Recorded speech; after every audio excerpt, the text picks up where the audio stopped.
വായനയിൽ ഇന്ന് തുടക്കം. നഷ്ടപ്പെട്ട നീലാംബരി. മാധവിക്കുട്ടിയുടെ ചെറുകഥ. മാധവിക്കുട്ടിയുടെ ചെറുകഥ നഷ്ടപ്പെട്ട നീലാംബരി.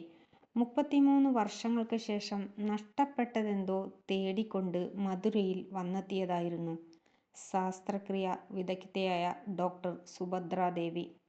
എന്താണ് നിങ്ങൾക്ക് നഷ്ടപ്പെട്ടത് എന്ന് വല്ലവരും ചോദിച്ചിരുന്നുവെങ്കിൽ ആ ചോദ്യത്തിന് തൃപ്തികരമായ ഒരു മറുപടി പറയാൻ സുഭദ്രയ്ക്ക് കഴിയുമായിരുന്നില്ല.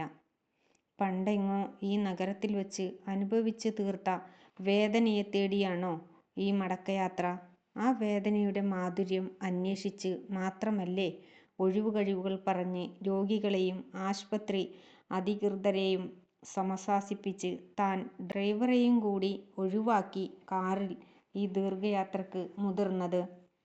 ശസ്ത്രക്രിയ കഴിഞ്ഞ് നീക്കപ്പെട്ട ഒരു അവയവത്തെ തേടി രോഗി ആസ്പത്രിയിലേക്ക് മടങ്ങാറുണ്ടോ?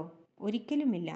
ഈ യാത്ര തൻ്റെ അവിവേകമാണ് വെളിപ്പെടുത്തുന്നത്, സുഭദ്ര തന്നോട് തന്നെ പറഞ്ഞു.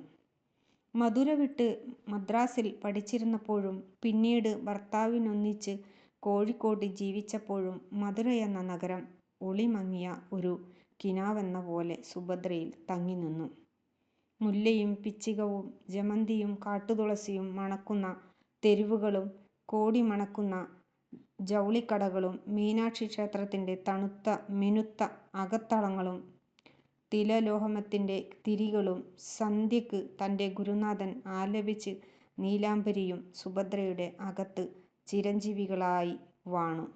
ആ സ്മരണകളെ കുളത്തിൽ നിന്നും ചണ്ഡികളെയെന്നോണം പറിച്ചു നീക്കുവാൻ അവളുടെ ഭർത്താവും പലപ്പോഴും ശ്രമിച്ചു. ആ സ്മരണകൾ അവളിൽ അവശേഷിക്കുമ്പോൾ അവൾ തൻ്റെ സ്വന്തമാവുകയില്ലെന്ന് അയാൾ ഭയന്നു. കഥ തുടരും.